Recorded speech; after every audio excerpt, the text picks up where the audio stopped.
How did Million in the Red come to be?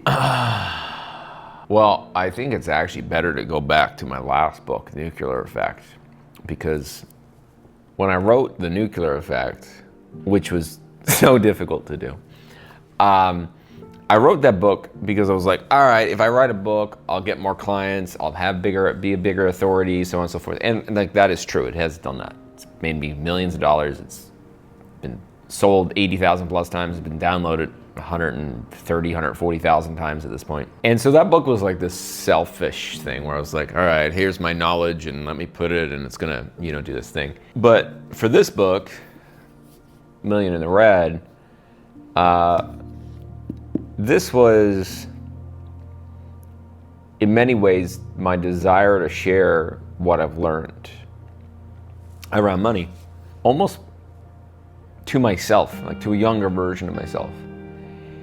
And so it was this kind of like this journey of let me embody, in a way, let me embody everything, because I believe that until you've taught something, until you've wrote about something, you can't fully embody something, right? You can know it in your head, but until you can communicate it in a way where somebody else gets it, and they can go and take that lesson and do what they want with it, you don't have mastery. So, I've been on this 3-year journey on this book, which most books are a journey.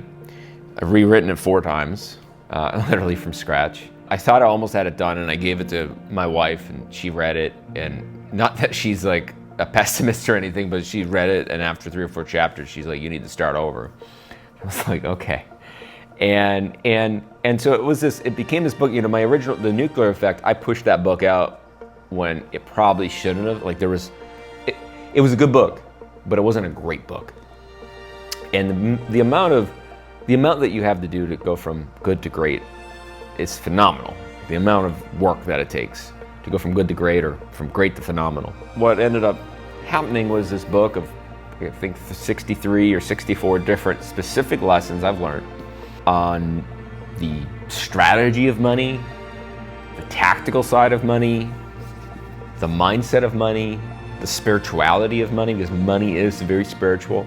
It is energy. It's literally the physical form of energy. And there's a passion about this book because, the book I had before, the passion was, it'll be cool to sell tens of thousands of copies. Like it was very ego driven. This book is, as long as I had it the other day, I was reading the very end of this book, and I was in nature, and I was like, well, this is kind of wild. And this part almost made me cry, because it is kind of why I wrote the book. And this was in the acknowledgement section. I won't read the whole thing. But it said, to my son Arrow, I hope one day you read this book and can obtain everything I've understood about money without having to repeat the same painful lessons. And as long as he reads that, someday, when he can read, he's only 2.5 right now, that would be enough. And to write a book that the entire intention of the book is to simply purely share what you've learned, I think that's probably, I've never felt like an author up until now, because this book's not to sell some program, to build some authority. This is just, wow, when I look at it, I was like, wow, I'm proud of this, right? And that's a cool experience as a human being, to be like, wow, I'm proud of this. To be proud of the experience that I've gone through, that I can teach these lessons to somebody else. I started writing this book in December of 2022. And I'm writing this conclusion, and it's April 2024. And I'm recording this video on November the 8th, 2024. It's been a journey. My life has changed more in this transit of time than any other in my entire life. In writing this book, it challenged me to look deeply at my beliefs I had around money. The universe called me into the embodiment of the lessons of this book and tested just how deeply I believed them. Oh boy, yep. I'm excited for you to benefit from the lessons I've learned on my journey. especially the mindset of understanding that money is a powerful energy that can be used for massive good in our world, especially by entrepreneurs. If you were to give this book to a younger version of yourself, what are the lessons that that younger version of you would take away from the book? I think if it was maybe 21 and I read this book, I might have been like, oh, you know what? It would give me the reassurance that me being $1 million in debt is a small snapshot of my current reality, of my life. And to not to allow it to anchor. Meaning not to define myself as a failure. Because one of the most difficult things to do when I'm in $1 million in debt was not to get $1 million to get $1 million out of debt was not the difficult part. It was to wake up each morning and to look yourself in the mirror and not say, you screwed up. And then for the rest of the day to believe that, and then to manifest you screwing up more. Right? Because losing money or being in debt, you can get out of that. But when you believe something about your identity, and because money has so much energy attached to it, it can make it so you anchor a belief. And if that belief isn't positive, it can keep you broke for the rest of your life. And I think probably more than anything else, it would have made it so that I spent like way less time caring about making so much money. That's one thing I really hope somebody gets from this, which is, you know, life is kind of going on and you can create money anytime you want. And society's in this hoard mode of like, oh my God, I need more. I need to have more. And there's a time for that. There's a time to be able to have more than you need. But a lot of the time, you don't probably need $100 million in the bank. Probably don't even need $10 million in the bank. And a lot of times people give up 10 years of their life to have, you know, some level of money. And I doubt many of them when they're 90 would have said that was a good idea to give up 10 years of my life for that. I know for me, if I was a little less obsessed about money, I certainly would have enjoyed my 20s a lot more, and I probably would have remembered a lot of it, more of it, because I would have been more present with it. And I probably would have made a lot less decisions that financially stressed me. I made a lot of decisions in my life almost to put myself in a corner, to like prove that I could do it. It's a weird thing to prove you can do something when nobody really cares. Nobody cares if you prove it or not. You're the only one. You and whatever made up BS you have in your brain.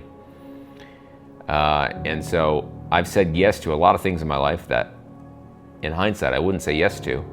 And I would have had a lot less stress, a lot more present, and I would have had a lot more fun. And it's weird that we do that to ourselves. To prove something to people that don't even pay attention to it. To seek validation from our pain.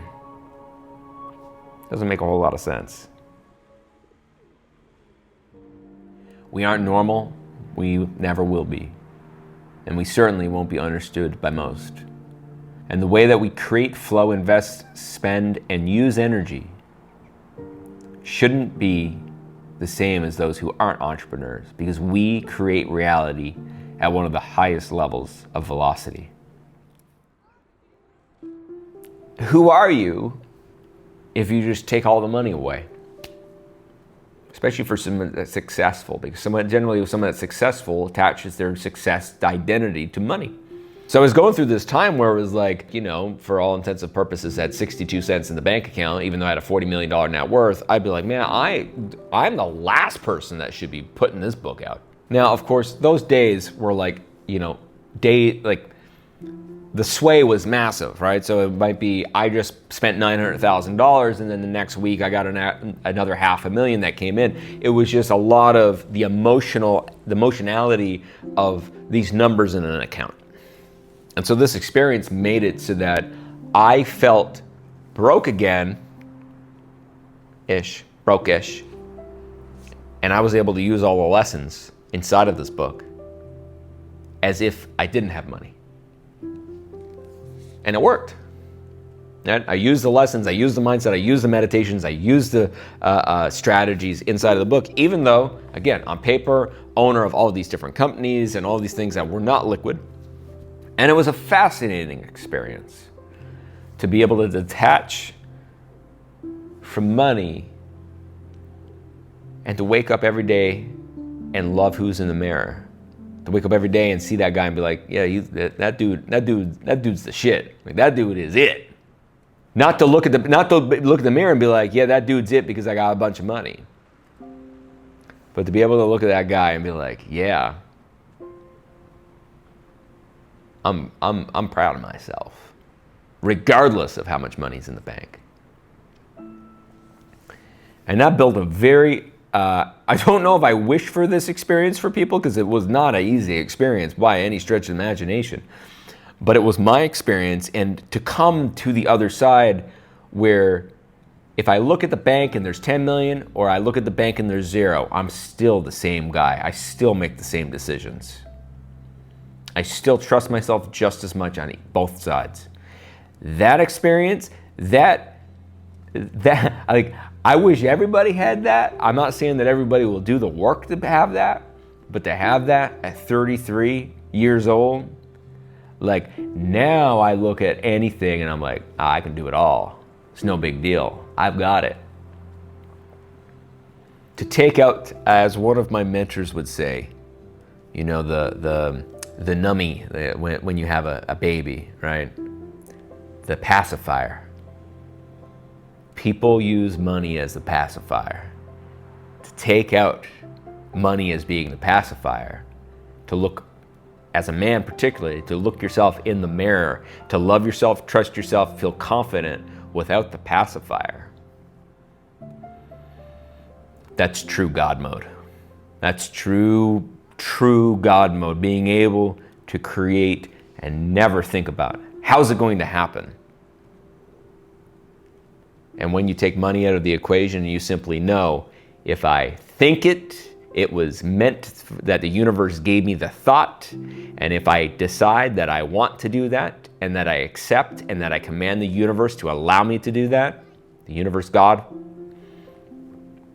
I don't need to think about how money will come, because I create reality. And when I'm in that God mode, I can create anything I wish. I don't have to think about how.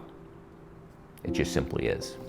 So that's been my lesson on this journey of writing this book. And now that I'm on the other side of it, part of this book taking so long was I had to come out of the fire and be the person who went through the lessons of this book, not as the author, but as the student of my own work. And now that I'm on the other side, you get to experience it too. So make sure you get that book. I think it's going to be a fun ride for you.